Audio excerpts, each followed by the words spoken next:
నమస్తే, welcome to Disha TV. ప్రస్తుతం మనతో పాటు ప్రొఫెసర్ గాలి వినోద్ కుమార్ గారు ఉన్నారు. ఈ మధ్యకాలంలో తెలంగాణలో తాజా రాజకీయ పరిణామాలు కూడా చాలా ప్రభావితం చూపుతున్నాయి. వారి అభిప్రాయం కూడా తెలుసుకునే ప్రయత్నం చేద్దాం. సార్, ముందుగా డ్రగ్స్ ఒక్కసారిగా అసెంబ్లీ సమావేశాల ముందు పెద్ద బ్లాస్టింగ్ వార్త. బీఆర్ఎస్ మాజీ ఎమ్మెల్యేకు పాజిటివ్ వచ్చిందన్న వార్త, ఏపీ ఎంపీ కూడా దీంట్లో పాజిటివ్ వచ్చిందని కూడా పెద్ద ఎత్తున చర్చ జరుగుతుంది. ఇప్పుడు విచారణ కూడా జరుగుతుంది. డ్రగ్స్ అంశాన్ని ఎట్లా చూస్తారు? రాజకీయ నాయకులు డ్రగ్స్లో ఇన్వాల్వ్ కావడం ఎంతవరకు కరెక్ట్ అంటారు? సార్, రాజకీయ నాయకులే కాదు, సమాజంలో ఎవరు కూడా డ్రగ్స్కు బానిసలు కావద్దు. ఎందుకంటే అది ప్రాణాంతకమే కాకుండా సమాజంలో అదొక పెద్ద ఏమంటారు దాన్ని, విష సంస్కృతి.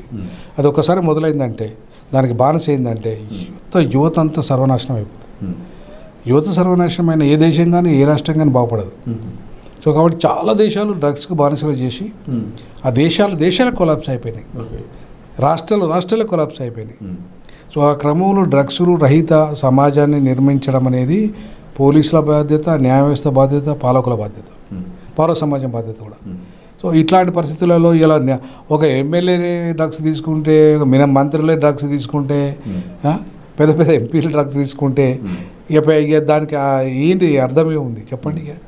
సో కాబట్టి ఇవాళ ఈ డ్రగ్స్ అంశం గతంలో కూడా పెద్ద ఎత్తున చర్చకు వచ్చింది. కానీ ఏమైంది? ఏం కాలేదు. దాని మీద సిట్ వేసిండ్రు, మళ్ళీ ఇప్పుడు కూడా సిట్ వేసిండ్రు. మరి ఇప్పుడు ఏమైంది తెలియదు. సిట్టి వాళ్ళకి నేను సుధీర్ బాబు గారి నేతృత్వంలో సిట్ వేసినట్టున్నారు దాని మీద.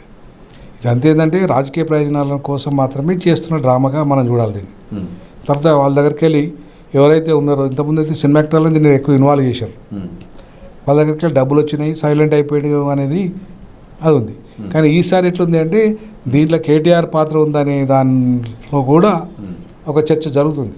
అది ఎంతవరకు వాస్తవం మనకు తెలియదు. కానీ నేను ఒకవేళ నన్ను కనుక మీరు బయట తీసుకురాకపోతే మిమ్మల్ని నేను బయట పెడతా, మీ డ్రగ్స్ దంతాలన్నీ బయట పెడతా, మీరు ఆడలతో తిరిగిన విషయాలు బయట పెడతా, వీడియోలన్నీ బయట పెడతా అని అంటున్నట్టుగా సోషల్ మీడియాలో ఒక చక్కెర అయితే కొడుతుంది. దాంట్లో ప్రధానంగా కేటీఆర్ మీద అస్త్రం జరుగుతుంది అనేదాన్ని చాలా చర్చ అయితే జరుగుతుంది. మరి ఇవాళ కేటీఆర్ గారు అయితే నేనైతే నాకు సంబంధమే లేదు, మీరు ఏమైనా టెస్టులు చేసుకోండి, ఏమైనా చేసుకోండి అంటున్నాడు. కాబట్టి డ్రగ్స్ అనేది కేటీఆర్ అయినా, కేసీఆర్ అయినా, ఇంకెవరైనా లేకపోతే ఇప్పుడు అరెస్ట్ అయిన మాజీ ప్రెసిడెంట్ ఎమ్మెల్యే అయినా, ఆయన మాజీ ఎమ్మెల్యే తాండూరు మాజీ ఎమ్మెల్యే అయినా, ఎవరైనా సరే డ్రగ్స్ తీసుకొని పాలకునిగా లేదంటే కనీసం ఏ రంగంలోనైనా చివరికి పౌర సమాజంలోనైనా నువ్వు అర్హుని కాదు, నువ్వు వ్యక్తిగా అర్హుని కూడా కాదు. కాబట్టి డ్రగ్స్ తీసుకున్న ప్రతి వ్యక్తికి ఇవాళ మనం దేశద్రోహిగా ప్రకటించాలి, రాష్ట్రద్రోహిగా కూడా ప్రకటించాలి. అట్లా ఎందుకంటే ఆ రకమైన విష సంస్కృతి మనకు ఒక్కసారి అలవాటైందంటే మన కుటుంబం నాశనం అవుతుంది, రాష్ట్రము నష్టం అవుతుంది, దేశము నష్టం అవుతుంది. కాబట్టి అట్లాంటి ప్రోత్సహించే ఎమ్మెల్యేలు అయితే, ప్రోత్సహించిన మంత్రులు ఎమ్మెల్యేలు అయితే ఒకవేళ వాళ్ళు ఇన్వాల్వ్ అయితే మాత్రం ఖచ్చితంగా వాళ్ళకి మాత్రం పనిష్మెంట్ పడాల్సిందే, చట్టరీత్యా వాళ్ళ మీద చర్యలు తీసుకోవాల్సిందే. ఇంకొక అంశం వచ్చింది సార్, అందరూ కూడా ఇక అసెంబ్లీలో టెస్ట్కి రావాల్సిందని కూడా ఒకరిపై ఒకరు ఆరోపణ చేసుకుంటారు. ప్రధానంగా కాంగ్రెస్ అయితే మాత్రం కేటీఆర్తో పాటు మిగతా వాళ్ళు కూడా ఇక అసెంబ్లీలో టెస్ట్ నిర్వహించిన తర్వాతనే లోపల రావాలని, ఇది ఒక ఛాలెంజ్, సవాలు మంచిదేనా? మంచిదే. బట్ అంతకంటే ముందు సిట్టు వేశారు కదా, సిట్టులో ఉన్న మొత్తం వాళ్ళకి చెప్పియండి ఫస్ట్. ఆ సిట్ అధికారం అయితే చట్టపరంగా చర్యలు తీసుకునే అధికారం ఉంది కదా. కాబట్టి సిట్టులో దర్యాప్తులో ఎవరైతే బాగా ఉంటారో వాళ్ళందరికీ చెప్పేయండి. అసెంబ్లీలో చేపిస్తే ఇంకా మంచిది. ఎందుకంటే ఎవరి రక్తంలో ఉందా లేదా, తాగిండా లేదా తెలుస్తుంది. కాబట్టి ఖచ్చితంగా అసెంబ్లీ సాక్షిగా కూడా తీసుకురావడం, మహేష్ కుమార్ గౌడ్ గారు దాన్ని వెల్కమ్ చెప్తున్నాను, ఒక అధ్యక్షుడిగా చెప్పిండు మేము రెడీ అని, మీరు కూడా రెడీ కావాలా, అట్లయితే బాగుంటుంది. ఖచ్చితంగా దాన్ని స్వాగతించాల్సింది ఆ విషయాలను. సార్, వెలుగుమట్ల ఘటన పెద్ద సంచలనంగా మారిపోయింది. ఇక కూల్చిన చోటనే మళ్ళీ ఇల్లు కట్టిస్తాను ప్రభుత్వం కూడా కొంతమంది కూడా పట్టాలు ఇచ్చే ప్రయత్నం చేసింది. ఇదే సందర్భంలో ప్రతిపక్షాలతో పాటు ఇటు విశారదన్ మహారాజ్ అవుతుంది, ఇటు కవిత అవుతుంది, ఇద్దరు కలిసి ఒకే వేదికపై ఇక వాళ్ళు ఒక కార్యాచరణ కూడా చేపట్టారు. ఇక దీక్షలు చేపట్టడం, ఆ తర్వాత ప్రెస్ మీట్లు పెట్టడం, తాజాగా కూడా నిజ నిర్ధారణ కమిటీ కూడా పంపించారు. వీళ్ళిద్దరి కలయిక వల్లనే విజయం సాధించిందనేది కూడా ఒక ప్రచారం. మరోవైపు రాజకీయాల్లో ఒకవేళ భవిష్యత్తులో కూడా వీళ్ళిద్దరి ముందడుగేసి ఒకే తాటిపై నడిస్తే ఎట్లా ఉంటుందని? ఏం పెద్ద ప్రభావం ఉంటుందని అయితే నేను అనుకోను. ఎందుకంటే ఆమె మొన్నటిదాకా లిక్కర్ రాణిగా బాగా వెలిగిపోయి ఇవాళ మా ప్రభుత్వం కూడా మూడోసారి రాకపోవడానికి కారణమే ఆమె కేసీ అని చెప్పేసి స్వయంగా వాళ్ళ అన్నగారే చెప్పారు. సో అట్లాంటి ఆమె సుధపూస కాదు. ఇవాళ ఆమె వల్ల కొన్ని వందల ఎకరాల భూములు తెలంగాణ భూములు కబ్జాకు గురైనాయి. కబ్జా గురై కావడమే కాకుండా ఆమె రియల్ ఎస్టేట్ బిజినెస్లో విపరీతంగా ఈవెన్ ఆ దేవాలయం పేరేం పేరు వాళ్ళ నాన్న డెవలప్ చేసిన దేవాలయం యాదాద్రి చుట్టూ కూడా ఆమె మొత్తం 2000 ఎకరాల భూములు కూడా ఆమె రియల్ ఎస్టేట్ బిజినెస్ చేసేసి పెద్ద అమాయకుల దగ్గరికి వెళ్ళి చాలా తక్కువ ధరలు కూడా గుంజేసుకున్నదనే ఒక ప్రచారం కూడా ఉంది. సో ఆమె రకరకాలుగా ఉన్నాయి. ఇప్పుడు ఈవెన్ గల్ఫ్లో కూడా ఆమెకు బూర్జు ఖలీఫాలో ఒక పెద్ద అది అపార్ట్మెంట్ ఉంది అనేది. ఎక్కడ పోయినా ఏ ఓపెనింగ్కి పోయినా ఆ ప్రభుత్వం గత ప్రభుత్వంలో ఆమె ఎంపీగా ఉన్నా కూడా ఉన్నప్పుడు కానీ ఎమ్మెల్యే ఉన్నప్పుడు ఎమ్మెల్సీగా ఉన్నప్పుడు కానీ ఈమె చాలా దందాలు చేసింది అనేది ఒక ప్రచారం. సో కాబట్టి ఆమె సుధపూస అయితే కాదు. సో ఈ విషయంలో కవిత గారు గొప్ప నాయకురాలు. ఇక ఆమె వల్ల తెలంగాణ వచ్చింది, ఆమె ఉద్యమం వల్లనే తెలంగాణ వచ్చింది, ఆమె మహిళా జాతీయ మొత్తం బాగుపడ్డది, మహిళా విముక్తి ఆమెతోనే జరుగుతుంది, మొత్తం తెలంగాణ విముక్తి ఆమెతో జరుగుతుంది అనేది ఉట్టి అబద్ధం. ఈవెన్ జాగృతి సంస్థ పేరు మీద కూడా కేంద్ర ప్రభుత్వం నిధులన్నీ కూడా ఆమె విపరీతంగా మిస్యూజ్ చేసింది అనేది కూడా ఒక చర్చ, ఒక ప్రచారం అయితే ఉంది. సో విశారదన్ గారికి విషయానికి వస్తే ఆయన మరి అట్లాంటి ఆమెతో కలిసి మరి ఆయన సాధించేది ఏముందో నాకు తెలియదు. ఒకటి. రెండవది ఏంటంటే ఇప్పుడు ఆయన గత 13 ఏళ్ళు 15 ఏళ్ళ నుంచో పోరాటంలో ఉన్నాడు. ఏమి ఆయన సిద్ధాంతం ఏంటిది? కాంచీరాం సిద్ధాంతం. కాంచీరాం సిద్ధాంతంలో ఈ పోరాటాలు ఉన్నాయి. ఏ పోరాటాలు? ఏవైతే అక్కడ జరిగిన సంఘటనలు, ఇక్కడ జరిగిన సంఘటనలు అటు స్పందించి పోయి ధర్నాలు చేయి అయితే ఉండదు. కాంచీరాం గారి విధానం ఏంటిది? ఓటు చైతన్యాన్ని తీసుకురావడం, ప్రజలకు ఓటు ద్వారా రక్తపాత రహిత విప్లవాన్ని తీసుకురావడం. ఇది కాంచీరాం గారి పని విధానం. మరి ఈయన దానికి విరుద్ధంగా ఉంది. నాది కాంచీరాం గారి పని విధానం అన్నాడు ఆయన. మరి ఆయన కాంచీరాం పని విధానంలో వెళ్ళినట్టుగా లేదు, దొరసాని పని విధానంలో పోతున్నాడు. సో కాబట్టి దొరసాని పని విధానంలో పోయితే ఏమొచ్చింది మనకు? అంతకుముందు వాళ్ళ కుటుంబ దొరతో కేసీఆర్ తెలంగాణ ఉద్యమంలో బహుజనుల కొరిగింది ఏం లేదు. నువ్వు కూడా అనేక సందర్భాలలో ఆర్ట్స్ కాలేజీలో మీటింగ్లో కూడా చెప్పినావు ఈ దొరల తెలంగాణ ఏం కాదని. మేము కూడా అనేక మీటింగ్లు పెట్టినాం, సామాజిక తెలంగాణ జేఏసీ ఏర్పాటు చేసినాం. ఇవాళ బీసీ ముఖ్యమంత్రి కోసం కూడా రాజీనామా చేసి నా 12 ఏళ్ళ సర్వీస్ ఉద్యోగాన్ని రాజీనామా చేసేసి లక్షలాది జీతం కూడా వదులుకున్నా. మరి ఇవాళ ఆదాయానికి కట్టుబడి అదే అంశం మీద పనిచేస్తున్నా. నువ్వు కూడా మళ్ళీ ఆ అంశం మీద ఉండాలి, బహుజన సిద్ధాంతం మీద. కానీ దొరసా నేను ముఖ్యమంత్రి అయితే అనే ఆమె దగ్గర ఆమెతో నువ్వెట్లా కలుస్తావు? నువ్వెట్లా కలిసి పని చేస్తావు? ఆమె బహుజన ముఖ్యమంత్రి అంటుందా? బీసీ ముఖ్యమంత్రి అంటుందా? ఎస్సీ ముఖ్యమంత్రి అంటుందా? మాదిగ ముఖ్యమంత్రి అంటుందా? చివరికి అంటలేదుగా. నేనే అవుతా అంటున్నాను, ఏదో ఒక రోజు నేనే అవుతా అంటుంది. కనీసం నిన్న ముఖ్యమంత్రి కూడా చేస్తా అంటలేదని. మరి అట్లాంటి పరిస్థితులలో నువ్వు ఆమెతో ఏ సిద్ధాంతపరంగా కూడా నీ సైద్ధాంతిక పునాది ఏంది అనేది క్వశ్చన్ మార్క్ అక్కడ విశారదన్ గారు. అంతేకాకుండా విశారదన్ గారు ఇవాళ 13 ఏళ్ళ ఉద్యమంలో కేసీఆర్ గారు తెలంగాణ రాష్ట్రం సాధించారు, ముఖ్యమంత్రి 2 సార్లు అయినారు. మరి మీరు కూడా 13 ఏళ్ళు అవుతుంది ఉద్యమం స్టార్ట్ అయినది, డిఎస్పీ అనేది. మరి ఏంటిది? ఒక్క ఎమ్మెల్యే గెలవపాయి, లేకపోతే కనీసం డిపాజిట్ రాకపోయా? మరి నువ్వు సాధించింది ఏంది అనేది ప్రజల ముంగట చెప్పాల్సిన అవసరం ఉంది కదా. కాబట్టి విశారదన్ గారు మరి ఆమెతో కలిసి నేను 3 పార్టీల తోకలు కత్తిరిస్తా, 3 పార్టీలను దించేస్తా అనే ప్రగల్భాలు అయితే నాకైతే అవైతే ప్రగల్భాలుగా అనిపిస్తుంది. ఎందుకంటే 3 పార్టీలకు ఈ పార్టీకి ఈమె పెట్టే పార్టీకి పెద్ద తేడా ఏముండదు. అన్నీ అగ్రవర్ణ సంపన్న దోపిడీ కులాలే. ఆ దోపిడీ కులాలు దోపిడీ చేస్తాయి, ఆధిపత్యమే చేస్తాయి.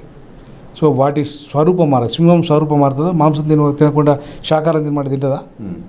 ఆ పార్టీలు కూడా అంతే. ఈ పార్టీ ఈమెది కూడా అంతే, ఈమెది కూడా అంతే. అక్కడికి వెళ్ళి పుట్టినదే కదా, ఆ కుటుంబంలో నుంచి వచ్చిన ఆమె కదా. ఆ కుటుంబం దోపిడీలో ఈమె భాగస్వామ్యమే ఉంది కదా.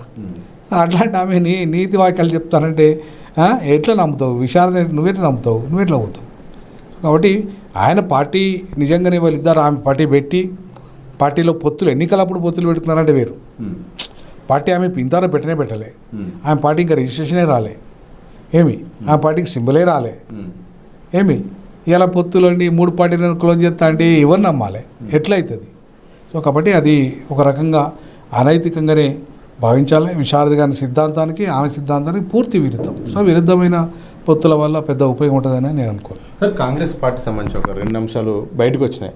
ఒకటి ఉత్తమ్ ఈ కోమటిరెడ్డి వెంకటరెడ్డి అయితే మాత్రం పీసీసీ అధ్యక్షుని మార్చి జగ్గారెడ్డికి ఇవ్వాలి, జగ్గారెడ్డికి ఇస్తే మాత్రం 100 స్థానాల్లో గెలిపించగల సత్తా ఉంటుందని కూడా ఆయన చిట్చాట్లో మాట్లాడు పెద్ద ఎత్తున వైరల్గా మారుతున్నాయి. ఇదే సందర్భంలో జీవన్ రెడ్డి వ్యవహారం, కాంగ్రెస్ పార్టీకి చాలా సీనియర్ నేత, ఆయన కూడా పార్టీగా మారాల్సిన పరిస్థితి కూడా వస్తుంది, పార్టీలో ఇమ్మలేకపోతున్నాను, ఇక రాజీనామా త్వరలో చేస్తానని చెప్తారు. 2 అంశాలను ఎట్లా చూస్తారు? వాళ్ళ అంతర్గత వ్యవహారం, కానీ ఆ విషయంలో మాత్రం నేనైతే చాలా స్పష్టంగా చెప్పాను. జగ్గారెడ్డి గారు చెప్పిన దాంట్లో వాస్తవం ఉంది, కోమరెడ్డి గారు చెప్పిన దాంట్లో వాస్తవం ఉంది, అది కావాలని కూడా అనుకుంటున్నాను. బీసీని ముఖ్యమంత్రి చేయమని చెప్పండి. కోమటిరెడ్డి గారు ఏం చేయాలంటే మహేష్ కుమార్ గౌడ్ని ముఖ్యమంత్రిగా ప్రకటించి జగ్గారెడ్డి గారిని అధ్యక్షుని చేయమనండి, దాన్ని నేను స్వాగతిస్తాను. మరి జగ్గారెడ్డి గారు ఎందుకు స్వాగతిస్తా అంటే, ఇప్పుడు డి శ్రీనివాసు ఉడిగం చేసి ముఖ్యమంత్రి ఎవరిని చేసిండు? రాజశేఖర రెడ్డిని చేసిండు. పొన్నాలక్ష్మి ఉడిగం చేసి రాజశేఖర రెడ్డిని చేసిండు. అవునా? పొన్నాలక్ష్మి ఉడిగం ఆయన, డి శ్రీనివాసు, విహెచ్ వీళ్ళందరూ ఊడిగం చేసి బీసీలంతా ఊడిగం చేసి రెడ్లను గెలిపించారు, రెడ్లను ముఖ్యమంత్రి చేశారు. మరి రెడ్లు ఎందుకు ఊడిగం చేసి బీసీని ముఖ్యమంత్రి చేద్దాం? చేయాలి కదా. ఖచ్చితంగా నేను స్వాగతిస్తా. ఖచ్చితంగా జగ్గారెడ్డి అధ్యక్షుడు చేయాలి, అట్లాగే మహేష్ కుమార్ గౌడ్ని ముఖ్యమంత్రి చేయాలి. దానికి ఆయన త్యాగం చేయాలి, 100 సీట్లు సంపాదించాలి, మహేష్ కుమార్ గౌడ్ ముఖ్యమంత్రి చేయాలి. అది ఒకటి స్వాగతిస్తాను. ఇక జీవన్ రెడ్డి గారి విషయానికి వస్తే, అది జీవన్ రెడ్డి గారు ఇవాళ రేవంత్ రెడ్డి గారు జూనియర్ అయి ఉండి అందరినీ ఇవాళ ఎట్లయితే కంట్రోల్ చేస్తున్నాడో, జీవన్ రెడ్డి గారిని కూడా కంట్రోల్ చేసే ప్రయత్నంలో ఉన్నాడు. ఎందుకంటే ఆయనదంతా కూడా ఏంటంటే, ఒకవేళ కాంగ్రెస్లో నన్ను నిలగొడితే, ఇళ్ళకెళ్ళి నేను పోతే, తెలుగుదేశంలో మళ్ళీ జాయిన్ అయిపోయి అక్కడ ఈ వర్గాన్ని అంతా కూడా తెలుగుదేశం నుండి వచ్చింది ఆయన, తెలుగుదేశంలో వర్గాన్ని అంతా కూడా 50 మందో 40 మందో 30 మందో చేసుకుంటే రేపు మళ్ళీ నేను ముఖ్యమంత్రి అవుతాను. ఎందుకంటే నేను 2వసారి ముఖ్యమంత్రి అవుతాను 100 సార్లు చెప్పిండు ఆయన. అవునా? కాబట్టి మరి ముఖ్యమంత్రి 2వసారి కావాలంటే ఏంటిది? ఆయన ఇట్లాంటి స్ట్రాటజీలు ఉండాలి ఆయన. సో ఆ స్ట్రాటజీలో భాగంగానే ఇలా కొత్త వాళ్ళని అంతా ఎంకరేజ్ చేస్తున్నాడు ఆయన. సో కొత్త వాళ్ళని, అందులో తెలుగుదేశం నుండి వచ్చిన వాళ్ళను మాత్రమే మంత్రం చేస్తున్నాడు, ఎక్కువ చేశాడు. పాత వాళ్ళని అట్లా తూతూ మంత్రంగా పెట్టిండు, కానీ వాళ్ళకి పూర్తి పవర్స్ ఇవ్వట్లేదు. తన కంట్రోల్లోనే పెట్టుకున్నాడు. అందుకే హోమ్ మినిస్టర్ తన కంట్రోల్లో పెట్టుకున్నాడు, మున్సిపల్ శాఖ తన కంట్రోల్లో పెట్టుకున్నాడు. ఇవాళ కీలకమైన శాఖలన్నీ ఆయన కంట్రోల్లో పెట్టుకోవడానికి కారణం ఏంటంటే, ఇవాళ రేపు మళ్ళీ ముఖ్యమంత్రి కావడానికి రేపు మూసీ పేరు మీద 1,50,000 కోట్లు సంపాదించాలి, 1,00,000 కోట్లు సంపాదించాలన్నా, త్రిపులార్ పేరు మీద సంపాదించాలి. ఇవాళ సంపాదించాలి, 1,00,000 మందిని చంపినా పర్లేదు, చచ్చిపోయినా పర్లేదు, లేదంటే వాళ్ళకు ఇల్లు కూల్చినా పర్లేదు, కానీ 1,00,000 కోట్లు సంపాదించి 2వసారి అయితే అధికారం రావాలి. ఇది ఆయన లక్ష్యంగా పెట్టుకున్నాడు. కాబట్టి ఆ పదవి కోసం ఆయన ఏ త్యాగాలైనా చేస్తాడు. అట్లాంటి త్యాగమే ఇవాళ జీవన్ రెడ్డిని కూడా త్యాగం చేస్తున్నాడు, కాంగ్రెస్ నుండి దూరం చేస్తున్నాడు. కాబట్టి రేవంత్ రెడ్డి గారి స్ట్రాటజీలో ఖచ్చితంగా ఎంతటి వాడైనా బలి కావాల్సిందే, అందుకు సిద్ధంగా కావాలి. లేదంటే ఆయనకు సైలెంట్గా ఉండి ఆయన చెప్పినట్టు ఏంటంటే పదవులు వస్తాయి, అవసరమైతే మంత్రులు కూడా అవుతారు. దాంట్లో ఇప్పుడు కోమటిరెడ్డి బ్రదర్స్లలో ఆయన పేరు ఇంకో ఆయన పేరు రాజగోపాల్ రెడ్డి కూడా మంత్రి అవుతాడు. ఒకవేళ రేవంత్ రెడ్డి చెప్పినాడు తిరుగుబాటు చేస్తా అంటే, ఎందుకంటే అక్కడ కేంద్రాన్ని కంట్రోల్ చేస్తున్నాడు ఆయన. రాహుల్ గాంధీని కంట్రోల్ చేస్తున్నాడు, ప్రియాంకని కంట్రోల్ చేస్తున్నాడు, వాళ్ళకి అందరి సూట్ కేసులన్నీ పంపిస్తున్నాడు అని నేనంటలేదు. ఈ మాట పొద్దుస్తమానం ఈయన అంటున్నాడు. ఎవరు? బీజేపీ వాళ్ళు అంటున్నారు అదే మాట, ఈయన కేటీఆర్ అదే మాట అంటున్నాడు. మొత్తం సంచులు మోస్తాడు అని అంటున్నారు. సో కాబట్టి అక్కడ సంచులన్నీ మోసుకుంటూ ఆయన అన్ని పదిలంగా కాపాడుకుంటున్నాడు. కాబట్టి ఆ సంచులు పోయాలంటే మరి ఇక్కడ పైసలు రావాలి కదా. సో ఈ పైసలు రావాలంటే పనులు చేయాలి కదా. సో ఇట్లాంటి పనులన్నీ కూడా తప్పకుండా ఆయన చేస్తాడు. సో పదవి కోసం ఎంత త్యాగానికైనా సిద్ధపడతాడు, ఎవరినైనా కూడా బలి చేస్తాడు. రేవంత్ రెడ్డి ఇవాళ మనం దాన్ని వాళ్ళ గురువు అయిన చంద్రబాబు నాయుడు సొంత మామనే బలి చేసి ముఖ్యమంత్రి అయ్యాడు. ఈయన కూడా వీళ్ళను పెద్ద కష్టమేం కాదు 2వసారి ముఖ్యమంత్రి కావడానికి ఇట్లాంటి వాళ్ళు బలి కావాల్సింది. సార్, మూసీ అంశాన్ని మీరు ప్రస్తావన తీసుకొచ్చారు. అసలు మూసీ విషయంలో ఇటు బీజేపీ ఇటు బీఆర్ఎస్ పెద్ద ఎత్తున విమర్శలు చేస్తుంది. 1,000 కోట్ల డబ్బులంతా ఆగం చేస్తుంది, ప్రజలను కూడా రోడ్డు మీద చేస్తుంది అని ఎంత చెప్పినా కానీ ప్రభుత్వం మాత్రం ఇంకా ముందుకెళ్తూనే ఉంది. ఎట్టి పరిస్థితుల్లో మూసీ విషయంలో ముందుకెళ్తాం, దాన్ని నిర్మిస్తాం, దాన్ని అభివృద్ధి చేస్తాం, పర్యాటక అభివృద్ధి చేస్తాం కూడా ప్రభుత్వం అంటుంది. మూసీ విషయంలో జరుగుతున్న చర్చకు ఏం చెప్తారు? ఇప్పుడు ఉన్న హైదరాబాద్ కావాలని బాగు చేయలే, ఉన్న హైదరాబాద్ రోడ్లను బాగు చేయలే.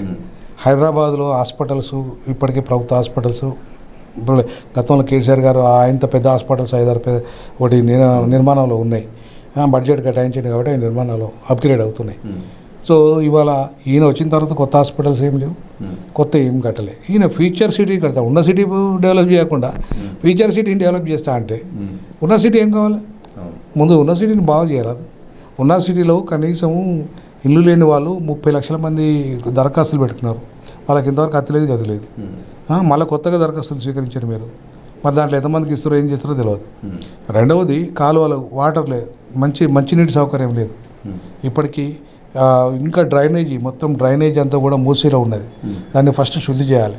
డ్రైనేజ్ శుద్ధి చేసిన తర్వాతనే మూసీలో మంచి రివర్ డ్రైనేజ్తో పాటు ఏదైతే కర్మాగారాలు పెట్టారో, ఫ్యాక్టరీస్ పెట్టారో వాటన్నిటిని ఇలా ఇక్కడికి వెళ్ళి ఎలగొట్టాలంటే మీరు క్యూర్ సిద్ధాంతం ఒకటి తీసుకొచ్చారు కాబట్టి అది మంచిదే, దాన్ని వ్యతిరేకించాల్సిన అవసరం ఏం లేదు. కానీ హిల్ట్ పేరు మీద 5 లక్షల కోట్ల భూములని 5,000 కోట్లకు తెగనమ్మేసి దాంట్లో డబ్బులు దొబ్బి, అట్లాగే మూసీ పేరు మీద 18,000 కోట్లు ఖర్చు అయ్యే వాటికి 1,00,000 చిల్లర కోట్లకు ఎస్టిమేషన్స్ పెంచి అందులో డబ్బులు సంపాదించి, అట్లాగే RRR పేరు మీద డబ్బులు సంపాదించి, ఇదంతా కూడా రేపు మళ్ళీ కనీసం ఒక ఓటు నేను మళ్ళీ రెండోసారి ముఖ్యమంత్రి కావడానికి 10,000 పెట్టి కొట్టా అనే పరిస్థితికి నువ్వు వచ్చినావంటే మరి ఇది ప్రజాస్వామ్యనాలా, ధనస్వామ్యనాలా?